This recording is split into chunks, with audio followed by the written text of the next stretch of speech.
hammered against the windshield of the black Mercedes as James Morrison, millionaire investor and single father, gripped the wheel with a practiced calm. His schedule didn't allow for distractions, certainly not spontaneous detours in the middle of a thunderstorm. But when he saw her, a lone figure at a deserted bus stop, something made him hit the brakes. She stood ramrod straight, drenched but dignified, her military uniform pristine even as rainwater soaked through the fabric. Metals glinted against the dark wool like defiance carved in metal. This wasn't just any woman. This was a soldier. And something about her presence didn't just demand attention. It demanded action. James rolled down the window and called out, "Hey, you planning to stand there until you freeze to death?" She turned to him slowly. Her eyes were calm but haunted, the kind of eyes that had seen war and worse. "Thanks, sir, but I'm fine." "No, you're not." He reached over and unlocked the passenger door. "Get in, that's not a request." Lieutenant Diane Collins hesitated. At 32, after 3 brutal tours in the Middle East, hesitation wasn't in her nature, but trust wasn't either. Still, something in his voice cut through her walls. It wasn't arrogance, it was pain, barely hidden beneath wealth and polish. She got in. "James Morrison," he said, offering a firm hand as the warmth of the luxury sedan wrapped around her like a strange dream. "Lieutenant Collins," she replied, her grip strong, unyielding. "Where are we going?" she asked, scanning the high-end interior instinctively for threats. Home," James said. "My home." He watched her reflection in the rearview mirror. There was a set to her jaw, a tightness that told him everything he needed to know. "You look like someone who needs a place to process whatever just happened." Diane closed her eyes briefly. If only he knew. 3 hours earlier, she'd been escorted off the base she'd served with loyalty for over a decade. Dishonorably discharged, falsely accused of insubordination, her career obliterated in a matter of hours, all because she refused to stay silent. She had spoken truth to power, and power had destroyed her for it. "Why are you doing this?" she asked as the Mercedes glided past rows of upscale homes. James was quiet for a moment, then said, "Because I recognize the look of someone who's been betrayed by the very system they swore to protect." Diane turned to study him more closely. He wore wealth easily. A custom suit, a Rolex, a car that cost more than she'd earned in a year. But beneath all that, there was a weariness in his eyes, something broken. "Did you serve?" she asked carefully. "My wife did," he said, voice tightening almost imperceptibly. "Before she learned some enemies wear the same uniform." They pulled up to a mansion that looked like it had been lifted from the pages of Architectural Digest. Perfect hedges, huge windows, and a towering entrance. But Diane didn't notice the luxury. She noticed the fortified perimeter. Cameras on every corner, a reinforced gate, and James checking his phone like a man expecting bad news. This wasn't a house. It was a fortress. "Welcome to the compound," he said with a dry smile. "My daughter's going to love meeting a real hero." Hero. The word landed like an insult. Diane was technically homeless. She had $300 to her name. Her career and reputation were ashes. But there was something in James's gaze. He didn't see a victim. He saw a peer. Someone who knew the battlefield wasn't always overseas. Sometimes it was decorated halls and wood-paneled offices filled with cowards in stars and stripes. Nah. As they walked up the steps, Diane had no idea she was about to be pulled into something even bigger than the betrayal she'd just suffered. Something that would test her convictions, her courage, and how far she'd go for justice. Inside, the foyer gleamed with marble and modern art. Diane's trained eyes swept the space. Exits, blind spots, security placements, automatic mental mapping she couldn't turn off. James noticed. "Daddy?" A soft voice came from the staircase. A 12-year-old girl with wide hazel eyes and a mess of curls peered down. "Emma," James called gently. "Come meet Lieutenant Collins." Diane crouched to meet the girl at eye level. "You can call me Diane." Emma tilted her head. "Are you a real soldier?" "I was," Diane answered, the two syllables heavier than they should have been. James heard it, understood it. Later in the kitchen, while Emma watched cartoons in the next room, James poured steaming coffee into 2 mugs and slid one toward Diane. "You want to talk about what happened today?" She stared into the dark liquid for a moment. Then she nodded. 3 months ago, on my last mission in Afghanistan, I saw something I wasn't supposed to." James leaned in, listening without interrupting. "My commanding officer, Colonel Bradley Mitchell, was stealing, diverting medical supplies meant for Afghan civilians, selling them, pocketing the profits. Meanwhile, my unit was out there with no kits, no meds. I lost 3 good soldiers on a rescue op because we didn't have what we needed." James's jaw clenched. "You reported it?" "Asked you. I followed the chain of command. His second in command, Major Stevens, told me to mind my business. 2 weeks later, my unit was ambushed. We didn't have tourniquets. We didn't have morphine. What we had was a funeral." She pulled out her phone and tapped it. "I documented everything. Transactions, photos, conversations. I went straight to the Pentagon." James's voice dropped. "And they turned on you." "Worse," she said bitterly. "They accused me of fabricating evidence, said I was unstable, a problem soldier. They erased my record, stripped my benefits. It was like I never existed. 10 years of service, gone in 72 hours." James stared at her for a long time. "Is Mitchell still in command?" Her eyes narrowed. "Not only is he still in command." She didn't need to finish. He already knew. Power protects its own.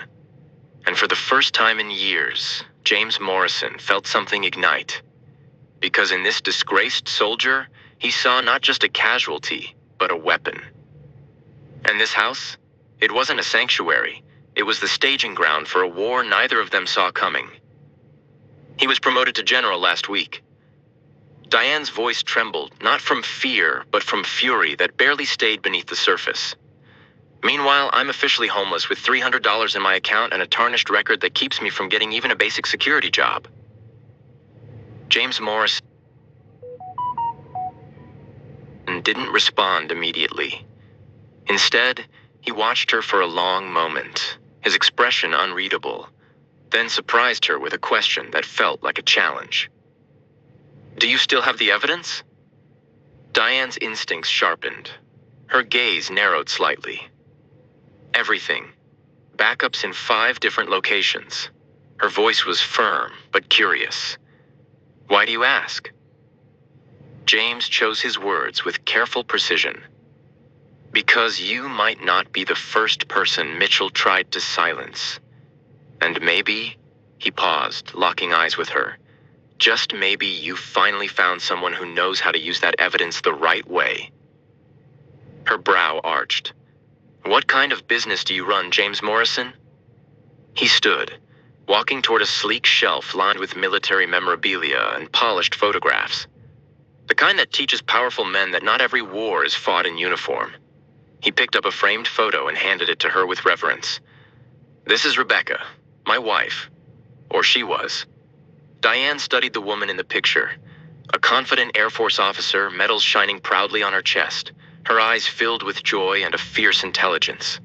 A woman who, Diane immediately knew, had died for knowing too much. "She found out her commander was selling classified flight data to terrorist affiliates," James said, his voice low, deliberate. "That data was used to shoot down 3 American helicopters. She reported it. Next thing we knew, she was under investigation for treason." Diane's stomach dropped. "What happened?" "They said it was suicide," James replied, placing the photo back on the shelf with almost excessive care. "But I know better. She called me the night before, told me she had something that would be front-page news by morning. She never made it to morning. They found her body at 6. Mm. Silence fell like a curtain between them. But it wasn't empty. It was heavy, full of unfinished wars. James continued, his tone colder now. After the funeral, I spent everything I had investigating her death. What I found was a network of corruption stretching through the top levels of the military-industrial complex. But evidence isn't enough when the judges are on the payroll, too. So you gave up? Diane asked, though she already knew the answer. James gave a bitter smile. No, I changed tactics. I spent 5 years building a military tech empire, secured billion-dollar defense contracts, built relationships with senators, generals, journalists. I stopped trying to fight the system head-on. I became something too big to ignore. Diane sat back, processing it all. And now you're saying... I'm saying it's time someone taught General Mitchell that the people he considers disposable sometimes come back stronger than ever. At that moment, Diane's phone buzzed against the table. A message from an unknown number flashed across the screen. Diane Collins, you should have learned to keep quiet. Some truths cost more than a career. They cost lives. A friend. She stared at it, her face drained of color. They know where I am. James leaned forward. No, he corrected calmly. They know where you were. Now you're under my protection. And believe me, Diane, I've learned the best defense. He tapped his laptop. Is a devastating offense. She looked at him, truly looked. Not at the billionaire, not at the widower, but at the soldier behind the tailored suit. A warrior fighting a shadow war in courtrooms and boardrooms. Why are you doing this? She asked softly. James didn't even glance away from the screen. Because some ghosts only rest when justice is done. And because, he looked up now, something tells me you're not the type to give up. The laptop glowed between them, casting flickering light on a screen full of defense contracts, military personnel profiles, and high-level government connections. Diane realized she hadn't stumbled into a mansion. She'd walked into a command center. And for the first time in months, something deep inside her stirred. Not fear, not despair, but anticipation. Mitchell hadn't just underestimated her. He had no idea who she had just joined forces with. The war wasn't over. It had just begun. 3 days after the threatening message, Diane's life became a bureaucratic nightmare. Her bank account was suddenly frozen under the guise of a financial investigation. Her landlord received an anonymous tip about suspicious activity and issued a formal eviction. Former colleagues, people she'd risked her life for, stopped answering her calls. Yeah, Mitchell's not just silencing you, James said as he pored over files in his glass-walled office. He's erasing you. Classic psychological warfare. Economic pressure, social isolation, destruction of credibility. Rebecca went through the same playbook. Diane held a crumpled letter from the Department of Veterans Affairs. Her voice trembled with rage. They denied my request for medical assistance. 10 years serving this country, and now I'm treated like a traitor. Just then, Emma appeared in the doorway, a shy presence holding out a mug. For you, she said quietly. Dad said you're having a hard time. Diane took the cocoa with a nod, her throat tight. Thank you, sweetheart. My mom was a soldier too, Emma said with a small smile. Dad says women soldiers are the bravest people in the world. Not everyone understands that. After she left, James turned his screen toward Diane. I need to show you something. He opened an encrypted file. For the past 5 years, I haven't just been building a business. I've been building a network. On screen was a vast, interwoven tree of relationships. Senators, journalists, military personnel, whistleblowers, loyalists, enemies. There are senators Mitchell thinks he owns, but there are others he doesn't, James said. There are journalists who specialize in unraveling this kind of corruption, and there are officers, clean officers, who hate what men like Mitchell do to the uniform. Diane stared at the network in awe. You're talking about an information war. I'm talking about strategic justice. James clicked another file. Remember Rebecca? Before she died, she didn't just expose her commander. She exposed a whole syndicate, including a young major named Bradley Mitchell. Diane's breath caught. Mitchell was involved in her death? Not directly, but he was part of the same operation. And when she threatened to go public, James's jaw clenched. Let's just say some suicides are very convenient. The next morning, the front gates buzzed. A black government vehicle pulled up and out stepped Senator Patricia Williams, a sharp-eyed, no-nonsense woman in her 50s with the bearing of someone used to command. James told me about your situation, she said as she entered, her voice direct. I've known Bradley Mitchell since he was a cocky major who thought rules didn't apply to him. Diane started to speak, but the senator cut her off. 6 months ago, my committee began investigating military corruption in the Middle East. We had suspicions. What we didn't have was proof. Until now. She leaned forward. You, Lieutenant Collins, may be the witness we've been praying for. James opened a fresh file. While Mitchell's been trying to destroy your life, my team, former NSA and military analysts, has been tracking every move he's made. Emails, transactions, intercepted calls. He's not just selling supplies. He's selling classified intelligence to private contractors, overbilling the government, and turning soldiers into currency. Diane's jaw tightened. That's treason. And tomorrow, Senator Williams said with a smile, Mitchell is scheduled to appear before the Senate Defense Committee. It'll be broadcast live. You want me to? We want you to stand up, James interrupted. In that room, in front of the nation, as the key witness in a federal investigation. Imagine his face when you walk into that hearing, the senator added, when the country sees the soldier he tried to erase standing strong, with evidence and the law at her back. That night, sleep didn't come. Diane wandered the quiet mansion, every step heavy with the weight of what lay ahead. In the kitchen, James found her nursing a mug of coffee at 3 a.m. Nervous?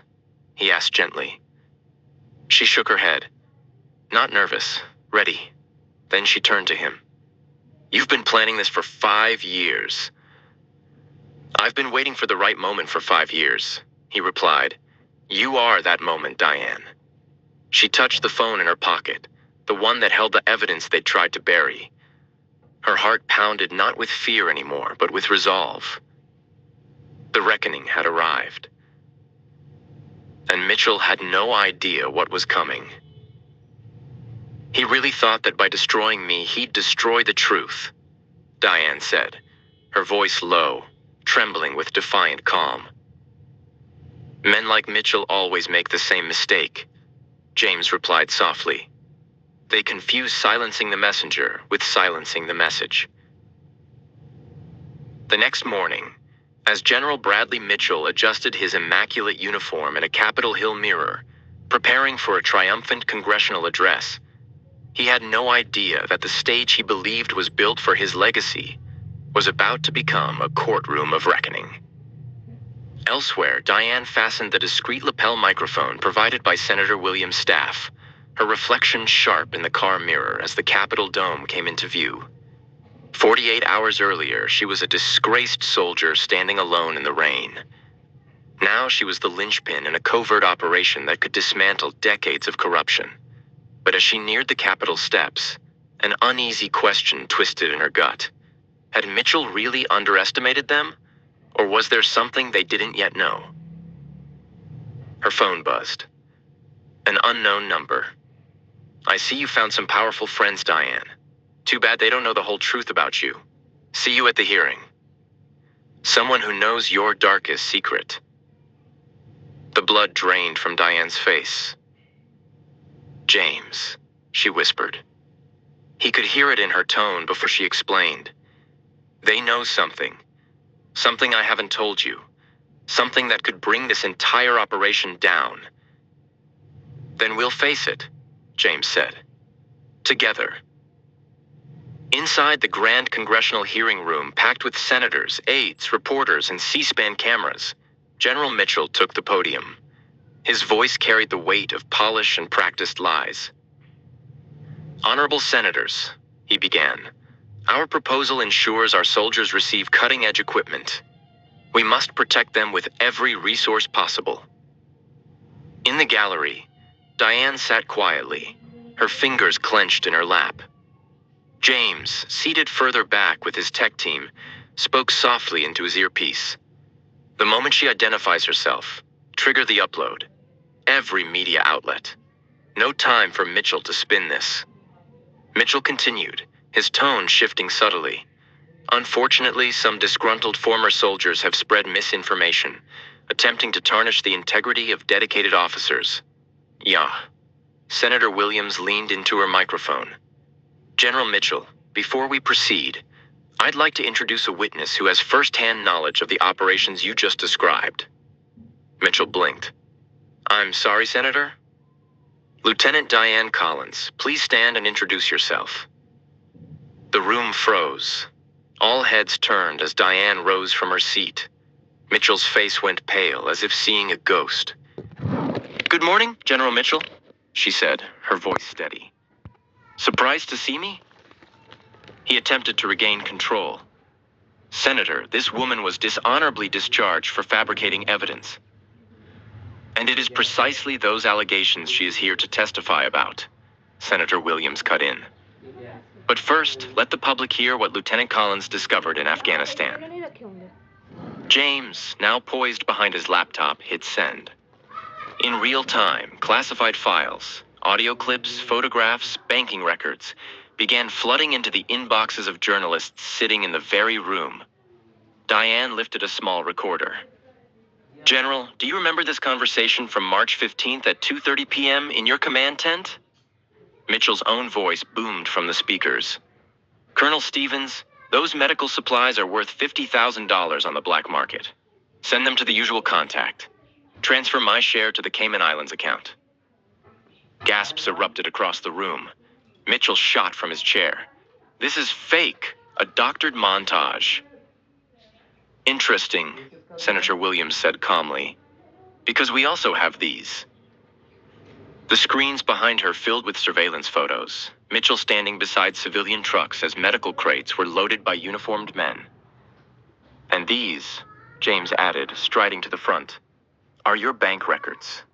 $470,000 transferred to your personal accounts in the last 18 months.